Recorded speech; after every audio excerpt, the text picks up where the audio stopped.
So I was scrolling through YouTube and I ran across this from Star Wars UK, which is George Lucas on writing Star Wars, and I haven't watched it, but I'm really curious to see what it's going to be like because this is literally from 10 years ago. So this is going to be really interesting. And by the way, guys, if you have videos that you want me to react to or give my thoughts on, jump on our Discord. It's in the description below, and just tag me on some of these videos and I'll make sure I'll watch them and kind of give my thoughts on them. So let's see what this is all about. When I first did Star Wars, I did it as a big piece. It was like a big script. It was way too big to make into a movie. Dude, So, I recently heard that too about, I think it was Sam Witwer was talking about Clone Wars, and he said that one of the things that George Lucas struggled with the prequels was it was such a big story to tell, you couldn't shove everything into 3 films. And so that was one of the reasons why they came up with the Clone Wars animated series, because there's just so much good storytelling in that they couldn't do in a traditional 3-film or a film sense. so I took the first third of it, which was basically the first act, and I turned that into what was the original Star Wars. In the process of rewriting that script and thinking. So the true story, this is going to date me, guys, but I had an RCA Laserdisc that had this graphic on it, and that's what I used to watch Star Wars with when I was like 5 or 6 years old. So my first time watching New Hope, and back then, as you see the logo, it was just called Star Wars. It wasn't New Hope. It was just Star Wars.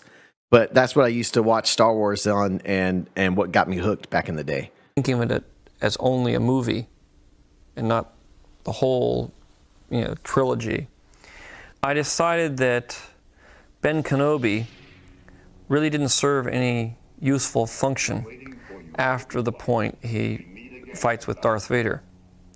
Although in that draft, he continued on through the air battle at the end, and then he continued on through the whole script. Really? Really? I did not know that. See, I think the sacrifice makes things even better. The other 2 stories. And but when I took one and I looked at it, I said, he just stands around for the last 25% of the film, watching this air battle go on. And he really has no real function. And it would probably be much more satisfying, powerful, and interesting if Darth Vader were to kill him. Yeah, or that he were was to go sad. into a different form. I made that decision based on just working on Star Wars. After Star Wars was successful, and I said, well, gee, I could finish this entire script. I could do the other 2 parts. Yeah. And we're glad you did. We are so glad you did, George. I came to certain realizations about things that were in the script that were more difficult to now translate. Another one was the Wookiee. In the end of the film, it takes place on a Wookiee planet, and there's a big battle with the Empire and the Wookiees and that sort of thing. Since I couldn't do that, I took one of the Wookiees and made him a co-pilot. Isn't that kind of crazy to think about how he was so limited on the technology and what they knew how to do in film at the time when he was writing this? And now, literally, you can dream up almost anything and do it with CGI. Like, it's kind of crazy to think about how good he made Star Wars with what he had, and how Star Wars going forward just hasn't had that magic. And maybe there's something to do with the practical effects, or maybe it's, in my opinion, what I've said for a long time is Hollywood they've just drove out the creative people. And so you don't have these creative people that know how to think of things creatively or engage the audience and things like that. They're just doing formulas. And so I thought that was just a really interesting point. With Harrison. But in the original concept, the Wookiees were a primitive tribe. And that was sort of key to what was going on at the end of the film. Which you kind of see that. You see that in Clone Wars, right? When they go and try to sack Kashyyyk. And when I put Chewbacca in as a co-pilot, I've kind of established them as a fairly sophisticated race. And so then when I went back, I couldn't use the Wookiees. So I turned them into Ewoks. Ewoks, yeah. So in the case of Ben Kenobi, I had Luke being trained by Ben, only I had killed Ben off.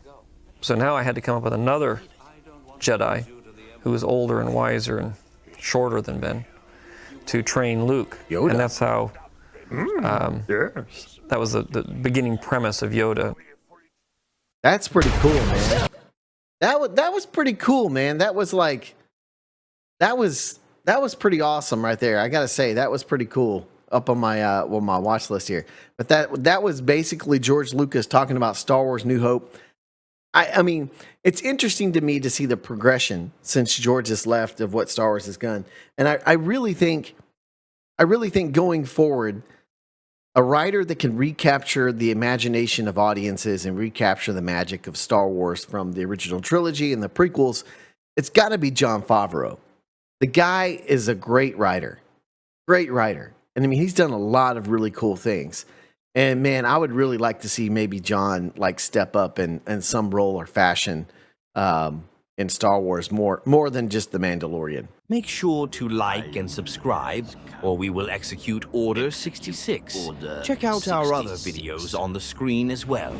Yes, my lord.